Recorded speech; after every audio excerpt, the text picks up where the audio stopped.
Assalamualaikum warahmatullahi wabarakatuh. Sahabat pencari hikmah rahimakumullah. Meneladani kisah para nabi sangat bisa dijadikan contoh dalam memandu kita umat manusia dalam menjalani kehidupan yang penuh dengan kebaikan dan sesuai dengan perintah Allah Subhanahu wa taala. Tidak terkecuali bagi Nabiullah Nuh alaihi salam yang merupakan nabi ketiga dari jumlah 25 nabi yang wajib kita ketahui sebagai penganut agama Islam.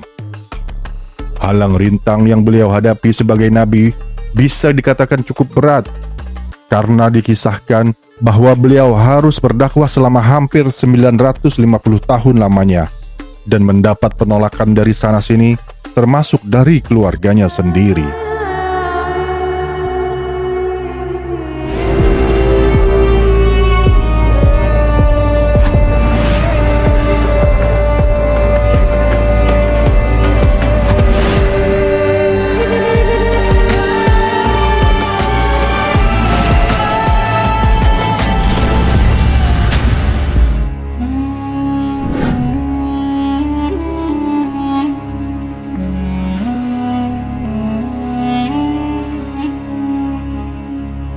Sahabat pencari hikmah rahimakumullah. Menurut keterangan dalam Qasas Al-Anbiya karya Ibnu Katsir, Nabi Nuh alaihissalam memiliki nama lengkap Nuh bin Malik bin Idris bin Yarod bin Mailail bin Qonin bin Answash bin Syid bin Adam alaihissalam. Sebuah hadis dalam kitab Sahih Bukhari yang berasal dari Ibnu Abbas menyebut jarak waktu antara Nabi Adam alaihissalam dan Nabi Nuh alaihissalam adalah 10 abad. Namun tidak menutup kemungkinan lebih dari itu. Nabi Nuh alaihissalam menerima wahyu kenabian dari Allah untuk menyampaikan perintah Allah. Nabi Nuh alaihissalam menyampaikan ajaran agama Allah di wilayah Armenia. Saat itu umat Nabi Nuh alaihissalam tidak menyembah Allah, melainkan menyembah berhala buatan tangan manusia atau umat Nabi Nuh sendiri. Menurut Ibnu Katsir dalam Qasas Al-Anbiya, Nabi Nuh alaihissalam diutus untuk menghapus kesesatan dan kegelapan yang menyelimuti kaumnya, Bani Rasib, yang tidak hanya menindas sesamanya, tetapi juga menyembah patung-patung orang soleh. Diyakini bahwa berhala yang dibuat dan disembah membawa banyak kebaikan dan manfaat, dan mereka juga percaya bahwa berhala dapat menangkal semua kejahatan di masa depan. Nama-nama berhala dan patung berdasarkan kepercayaan orang-orang zaman Nabi Nuh alaihissalam berasal dari nama-nama orang soleh yang hidup di masa lalu, yaitu seperti Wad, Suwa, Ya'uq, dan Nasr. Pada saat orang percaya pada berhala, Allah mengirim Nuh alaihissalam untuk mengikuti ajaran Allah dan tidak menyembah berhala. Nabi Nuh alaihissalam memiliki kemampuan yang luar biasa untuk berdebat dengan orang lain. Hal ini dikarenakan Nuh alaihissalam memiliki akal yang cerdas dan kemampuan berbicara yang santun, baik, dan sabar dalam berargumentasi. Nabi Nuh alaihissalam tidak pernah putus asa dalam membangunkan umatnya dan selalu mencari jalan yang berbeda sebagai dakwah. Namun, orang-orang yang durhaka menolak ajakan Nabi Nuh alaihissalam. Hal ini terkandung dalam Al-Quran surat Al-A'raf ayat 59, yang artinya, "Sesungguhnya kami telah mengutus Nuh kepada kaumnya. Lalu ia berkata, 'Wahai kaumku, sembahlah Allah. Sekali-kali tidak ada Tuhan bagimu selainnya. Sesungguhnya kalau kamu tidak menyembah Allah, aku takut kamu akan ditimpa azab pada hari yang besar, yaitu kiamat.'" Dakwah-dakwah Nabi Nuh alaihissalam berupa ajakan kaumnya untuk melihat dan merasakan segala hal yang ada di muka bumi ini merupakan ciptaan Allah, mulai dari matahari, bulan, dan bintang-bintang. Lebih dari itu, bahkan tumbuhan, hewan, dan air yang mengalir dapat dinikmati dan dirasakan manusia adalah ciptaan Allah. Pergantian siang dan malam dan hal-hal duniawi adalah bukti nyata bahwa Allah benar-benar ada dan bahwa Allah yang harus disembah, bukanlah berhala yang harus disembah. Nabi Nuh alaihissalam tidak hanya mengakui tanda kebesaran Allah, tetapi juga menyatakan bahwa setiap perbuatan yang dilakukan oleh manusia akan dibalas oleh Allah. Jika perbuatan yang dilakukan berupa kebaikan dan menaati perintah Allah, maka manusia akan mendapat surga. Sedangkan jika melakukan sesuatu yang buruk atau melanggar perintah Allah, pahalanya adalah neraka.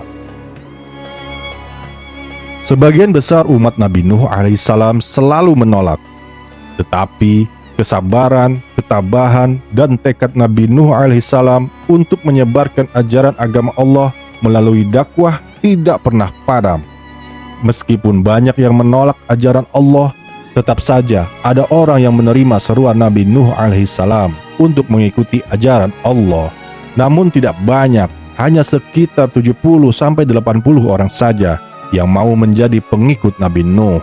Sebagian besar pengikutnya juga pekerja kasar yang miskin, tidak ada satupun dari keluarga yang kaya. Sahabat pencari hikmah rahimakumullah, Nabi Nuh alaihissalam merupakan salah satu nabi yang memiliki gelar ulul azmi karena kesabarannya dalam berdakwah ratusan tahun kepada kaumnya dan hanya memiliki puluhan pengikut saja. Gelar ulul azmi diberikan kepada nabi dan rasul yang memiliki kesabaran dan ketabahan yang luar biasa. Dikisahkan dalam melakukan dakwahnya, Nabi Nuh alaihissalam sempat dipukuli kaumnya hingga tidak sadarkan diri. Lalu dibanding memikirkan rencana balas dendam, Nabi Nuh justru malah berdoa memohon ampunan kepada Allah Subhanahu wa taala. Ya Tuhan, ampunilah umatku karena mereka tidak tahu. Memaafkan perilaku buruk seseorang adalah salah satu contoh teladan yang baik yang bisa diperoleh dari Nabi Nuh alaihissalam. Ayat yang menyatakan mengenai Nabi Nuh juga tertuang pada firman Allah dalam kutipan ayat Al-Quran berikut ini. Sesungguhnya kami telah mengutus Nuh kepada kaumnya dengan perintah, berilah kaummu peringatan sebelum datang kepadanya azab yang pedih. Dia, Nuh, berkata, wahai kaumku, sesungguhnya aku ini seorang pemberi peringatan yang menjelaskan kepadamu. Sembahlah Allah, bertakwalah kepadanya, dan taatlah kepadaku. Quran Surat Nuh ayat 1-3. Selain ayat di atas, Allah juga berfirman, yang artinya, dan sesungguhnya kami telah mengutus Nuh kepada kaumnya, maka ia tinggal di antara mereka 1000 tahun kurang 50 tahun. Maka mereka ditimpa banjir besar dan mereka adalah orang-orang yang zalim. Quran Surat Al-Ankabut ayat 14. Sahabat pencari hikmah rahimakumullah, setelah Nabi Nuh alaihissalam berusaha berdakwah pada umatnya dari menyembah berhala selama ratusan tahun, bahkan hampir 1000 tahun. Kemudian Allah memerintahkan Nuh untuk membangun sebuah bahtera untuk menyelamatkan keluarganya, orang-orang yang beriman kepadanya, dan beberapa setiap pasang hewan, dan untuk menabur benih-benih dari tumbuhan yang subur. Nabi Nuh alaihissalam dan para pengikutnya yang setia akhirnya membuat perahu di atas bukit. Mereka menebang pohon dan menggunakan kayu-kayunya untuk membuat kapal. Mereka begitu bersemangat untuk membangun kapal ini, sehingga siang dan malam dihabiskan untuk menyelesaikan kapal besar yang diperintahkan Allah. Meskipun Nabi Nuh alaihissalam berusaha menjauh dari keramaian dan berharap orang lain tidak ikut campur, akhirnya orang-orang melihat pembangunan kapal. Mereka menghina dan mengolok-olok pembangunan bahtera besar yang diperintahkan Allah. Nabi Nuh hanya bisa menanggapi dengan diam terhadap kata-kata ejekan dan hinaan yang diungkapkan oleh orang-orang yang tidak menaati ajaran Allah. Mereka bahkan berani melempar kotoran kepada Nabi Nuh alaihissalam dan para pengikutnya ketika mereka sedang membuat kapal. Nabi Nuh alaihissalam memberitahu orang-orang kafir itu bahwa akan ada banjir besar yang bisa menenggelamkan seluruh umat manusia. Namun, orang-orang kafir masih tidak percaya apa yang dikatakan oleh Nabi Nuh. Bahkan, anaknya juga tidak percaya dengan cerita ayahnya dan ingin tetap ingkar karena bisikan setan dan dorongan orang-orang kafir.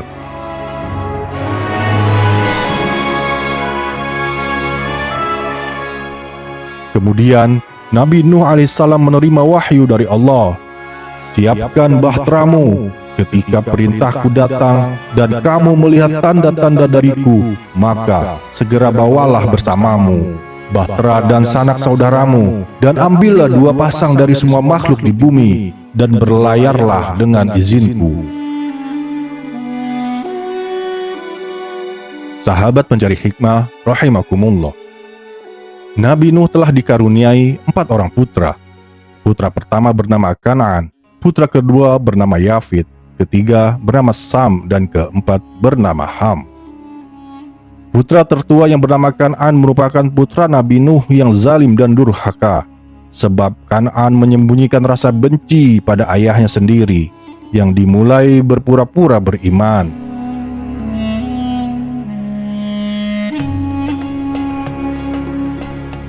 Sebelum hari banjir bandang datang, Nabi Nuh alaihissalam memanggil para pengikutnya untuk segera mempersiapkan bahtera.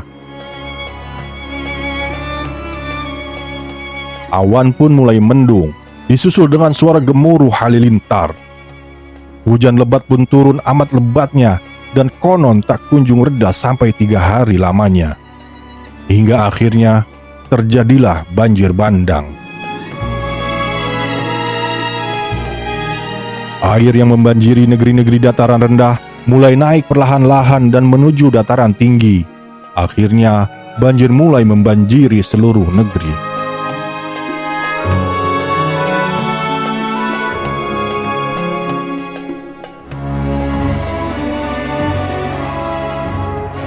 Kapal Nabi Nuh alaihissalam mulai terangkat karena air mulai membanjiri daratan. Tak ada tempat yang aman dari banjir saat itu, kecuali kapal Nabi Nuh alaihissalam. Ketika Nabi Nuh mengumpulkan seluruh umatnya, beliau teringat tentang Kan'an. Beliau meminta agar Kan'an naik ke bahtera bersama pengikut lainnya. Namun, dengan rasa angkuhnya, Kan'an menolak dan tetap pada pendiriannya yang tidak ingin beriman kepada Allah Subhanahu wa Ta'ala.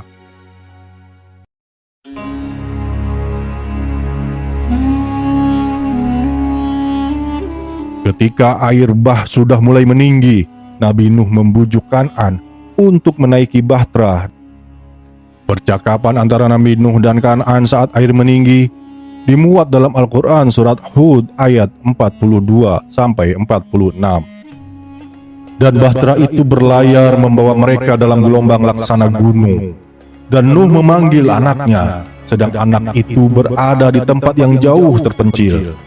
Hai anakku, naiklah ke kapal bersama kami, dan janganlah kamu berada bersama orang-orang kafir. Quran Surat Hud ayat 42. Anaknya menjawab, aku akan mencari pelindungan ke gunung yang dapat memeliharaku dari air bah. Dan Nuh berkata, tidak ada yang melindungi hari ini dari azab Allah selain Allah saja yang Maha Penyayang. Dan gelombang menjadi penghalang antara keduanya. Maka jadilah anak itu termasuk orang-orang yang ditenggelamkan. Quran Surat Hud ayat 43. Pada saat Kan'an tenggelam, Nabi Nuh sempat memohon kepada Allah untuk menyelamatkan putra sulungnya.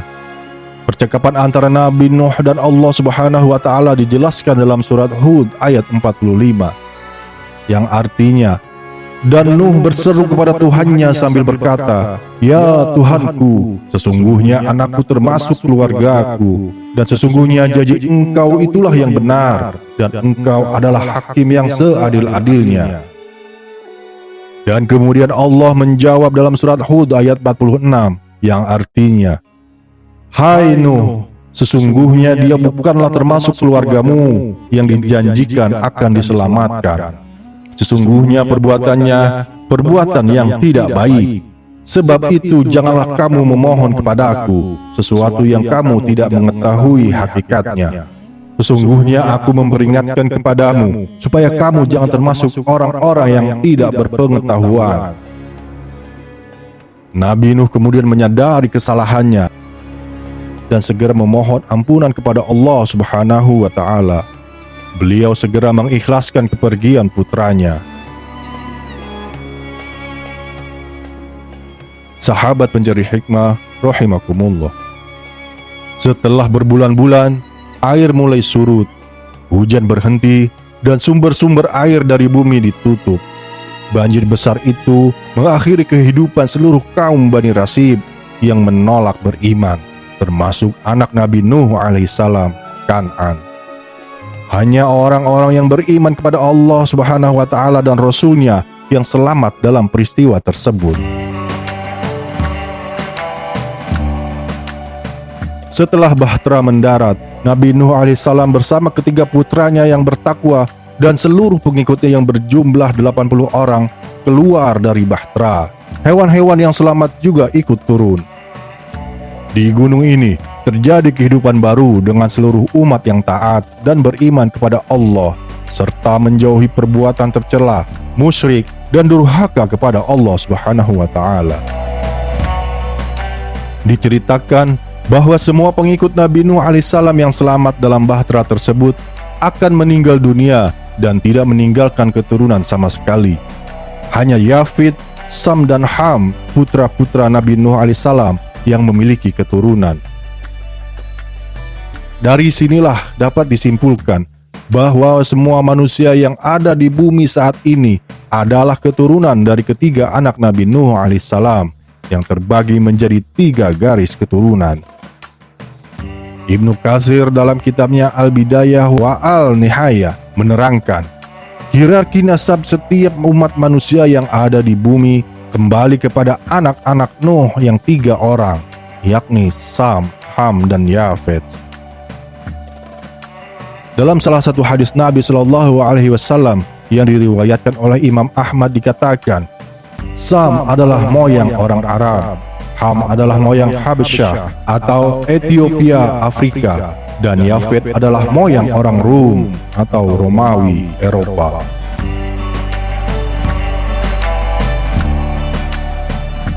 Nabi Nuh wafat pada usia 1050 tahun atau 100 tahun setelah banjir besar itu terjadi. Makam Nabi Nuh diyakini berada di beberapa tempat seperti Najaf atau Irak, Karak atau Yordania, atau dan Sirnak atau Turki. Wallahu a'lam bishawab. Sahabat pencari hikmah rahimakumullah. Semoga kita bisa mengambil hikmah atas keteladanan Nabi Nuh alaihissalam dan mengamalkan dalam kehidupan sehari-hari. Wassalamualaikum warahmatullahi wabarakatuh.